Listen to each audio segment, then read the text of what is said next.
গত ইংরেজি 23/11/2023 তারিখে আমি তাসকিন আহমেদ চিশতি, মেয়র, সাতক্ষীরা পৌরসভা, রাজনৈতিক প্রতিহিংসার কারণে তৎকালীন ফ্যাসিস্ট সরকার বেআইনিভাবে আমার অনুপস্থিতিতে নো কনফিডেন্স প্রপোজালের মাধ্যমে মেয়রের পদ ঘোষণা করে উপনির্বাচন করার প্রস্তুতি গ্রহণ করে।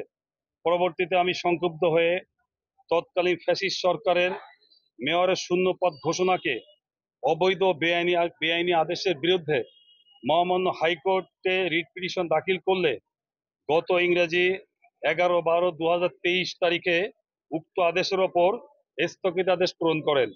পরবর্তীতে সরকার পক্ষ অ্যাপিলেট ডিভিশনে আবেদন করেন।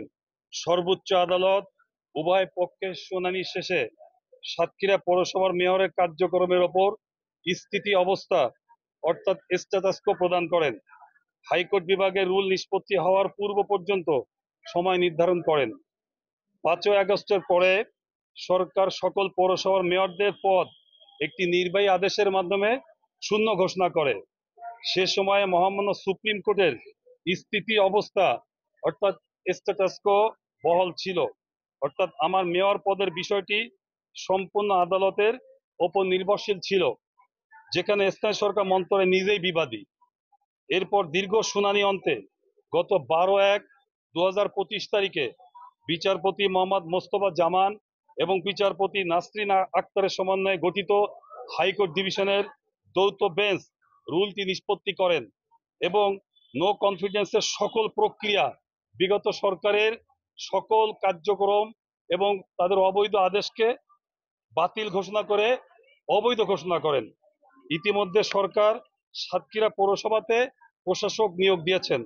সরকারের প্রতি সম্মান দেখিয়ে আমরা আমার আইনজীবীর মাধ্যমে গত 7/5/2025 তারিখে মেয়রের কার্য পরিচালনার জন্য উকিল নোটিশ পাঠিয়েছি, কিন্তু আজ অবধি কোনো ব্যবস্থা নেওয়া হয়নি। আমি আইনগতভাবে এখনো সাতক্ষীরা পৌরসভার মেয়র।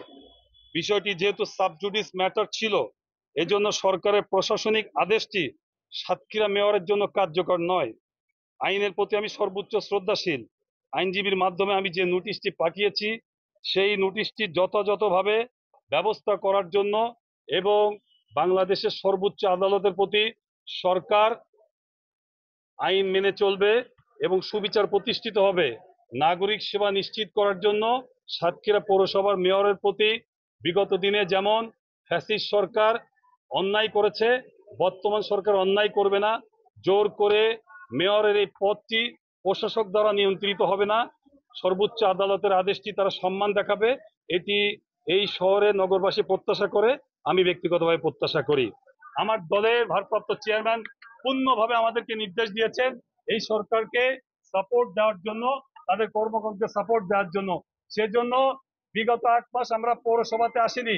ইতিমধ্যে উচ্চতর আদালত থেকে যে রায় দিয়েছে, আমরা এই পৌরবাসী আমরা সঠিকভাবে নাগরিক সেবাটা নিশ্চিত করতে চাই। তারা যদি মহামান্য সর্বোচ্চ আদালতের নির্দেশনা না মানে, আমরা অবশ্যই বৃহত্তর জনগণকে সাথে নিয়ে জনগণের ন্যায় বিচার প্রতিষ্ঠার জন্য, জনগণের জনসেবা নিশ্চিত করার জন্য কঠোর থেকে কঠোর আন্দোলনের কর্মসূচি ঘোষণা করব।